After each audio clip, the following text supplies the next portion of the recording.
আমার প্রিয় ছাত্রছাত্রীরা, সোমনাথ দার কোচিং সেন্টারে তোমাদের সবাইকে স্বাগত।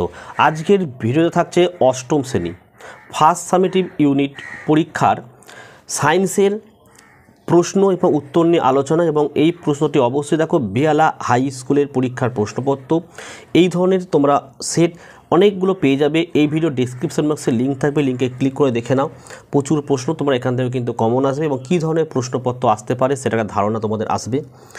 ফুল মার্কস দেখো 15তে পরীক্ষা হয় এবং টাইম কিন্তু 45 মিনিট থাকে।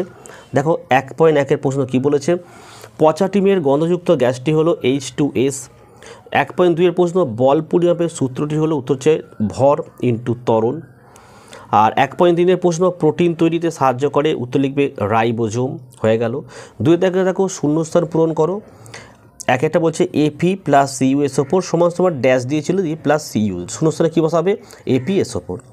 অথবা প্রশ্ন, সাধারণ তাপমাত্রায় তরল অধাতু হলো কি, ব্রোমিন। আর যদি ধাতু বলতো পারদ লিখতে।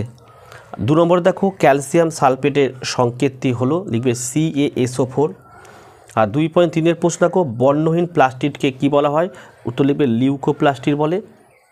3 নম্বর দেখো সত্য না মিথ্যা লেখো। যেমন অ্যামিবার দেহে ক্ষণপথ দেখা যায়, এটি সত্য। 3.2-এর প্রশ্ন, জিঙ্কের গুঁড়োর মধ্যে লঘু H2SO4 যোগ করলে যে গ্যাস পাওয়া যায় তা হলো হাইড্রোজেন, এটি সত্য। 3.3, কোনো পরমাণুতে ইলেকট্রনের তুলনায় প্রোটনের সংখ্যা কম হলে সেটা ক্যাটায়নে পরিণত হয়, এটি মিথ্যা। আচ্ছা, 4-এর দিকে নিম্নলিখিত প্রশ্নগুলোর উত্তর দাও। 4.1 বলেছে প্রাণী দেহে আবরণী কলার একটি কাজ লেখো এবং নিউক্লিয়াস কি। 2 নম্বর, ক্লুম্বের সূত্রটির গাণিতিক রূপ সহ লেখো।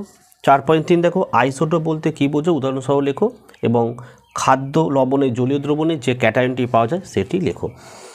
তো এই ধরনের প্রশ্নপত্র তোমরাও কিন্তু পেয়ে যাবে পরীক্ষার সময়, তাই এই ধরনের সেটগুলো প্র্যাকটিস করে যাও। ভিডিও ভালো লাগলে লাইক করো আর চ্যানেলটিকে অবশ্যই সাবস্ক্রাইব করো এবং পাশে থাকা বেল আইকন প্রেস করে অল নোটিফিকেশনটাকে অন করো, যাতে আমি যখনই কোনো ভিডিও আপলোড করব সবার প্রথম যেন তোমাদের কাছে পৌঁছে যায়। তাহলে আজকের ভিডিওটি আমি এখানে শেষ করলাম। তোমরা প্রত্যেকে ভালো থেকো এবং সুস্থ থেকো।